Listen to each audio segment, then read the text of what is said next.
సభ్యత్వ నమోదు కార్యక్రమంలో నాయకులు చురుగ్గా పాల్గొనాలి. బీజేపీ రాష్ట్ర మహిళా మోర్చా అధ్యక్షురాలు సాలగ్రామ లక్ష్మీ ప్రసన్న రాష్ట్ర వ్యాప్తంగా ప్రవేశపెట్టిన భారతీయ జనతా పార్టీ సభ్యత్వ నమోదు కార్యక్రమం కాకినాడ జిల్లా తూని నియోజకవర్గం తూని కోటనందూరు మండలాల్లో గల గ్రామాల్లో రాష్ట్ర మహిళా మోర్చా రాష్ట్ర ప్రధాన కార్యదర్శి సాలగ్రామ లక్ష్మీ ప్రసన్న సభ్యత్వ నమోదు పరిశీలకులుగా కోటనందూరు మండలం విచ్చేశారు. ఈ కార్యక్రమంలో ఆమె మాట్లాడుతూ పార్టీలో మరింత మందిని చేర్చే విధంగా నియోజకవర్గ నాయకులంతా కృషి చేయాలని, బీజేపీ చేపట్టే సంక్షేమ పథకాలు ప్రజలకు వివరించి సభ్యత్వ నమోదు ఎక్కువ సంఖ్య చేయాలని అన్నారు. ఈ కార్యక్రమంలో జిల్లా మహిళా మోర్చా ప్రధాన కార్యదర్శి బొట్టా ధనలక్ష్మి, తూని నియోజకవర్గ కన్వీనర్ వెలుగుల గోపాలకృష్ణ, యువ మోర్చా రాష్ట్ర policy and research convener Kuchcharlapati Aniruddha Sharma, రాష్ట్ర కౌన్సిల్ మెంబర్ ఆకెళ్ల శాస్త్రి, తూని పట్టణ ప్రధాన కార్యదర్శి కాదంబరి రామకృష్ణ, సభ్యత్వ నమోదు కార్యక్రమం జిల్లా ఇన్ఛార్జ్ మండపక్క శేషాచలం బాబా, చింతల్నీడి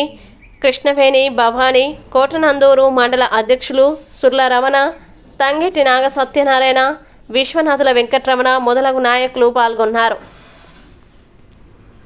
భారతీయ జనతా పార్టీ రాష్ట్ర అధ్యక్షురాలు శ్రీమతి దగ్గుపాటి పురంధరేశ్వరి గారి ఆదేశానుసారం, అలాగే మన రాష్ట్ర మహిళా మోర్చా అధ్యక్షురాలు శ్రీమతి నిర్మలా కిషోర్ గారి సూచనలతోటి ఈరోజు కాకినాడ జిల్లా తుని నియోజకవర్గం కాట్రేన్పల్లి మండలంలో కాకరాపల్లి గ్రామంలో ఈరోజు సభ్యత్వ నమోదు కార్యక్రమం మన కన్వీనర్ అయినటువంటి వెలుగుల గోపాలకృష్ణ గారి ఆధ్వర్యంలో, అలాగే ఇక్కడ ఉన్న మండల అధ్యక్షులు, అలాగే మా మహిళా మోర్చా జనరల్ సెక్రటరీ ధనలక్ష్మి గారు, వీరందరి సహకారంతో ఈరోజు ఇక్కడ మన సభ్యత్వ నమోదు కార్యక్రమం ఏర్పాటు చేయడం జరిగింది.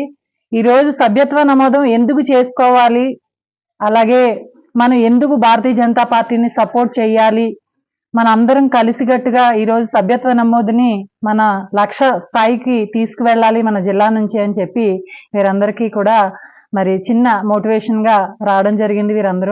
అందరూ కూడా చక్కగా ఆల్రెడీ సభ్యత్వ నమోదులు చేసుకుంటూ ఉన్నారు. అలాగే కొత్త సభ్యత్వాలకు కూడా కొన్ని చోట్లకి వెళ్ళి సభ్యత్వ నమోదు చేయడం జరిగింది.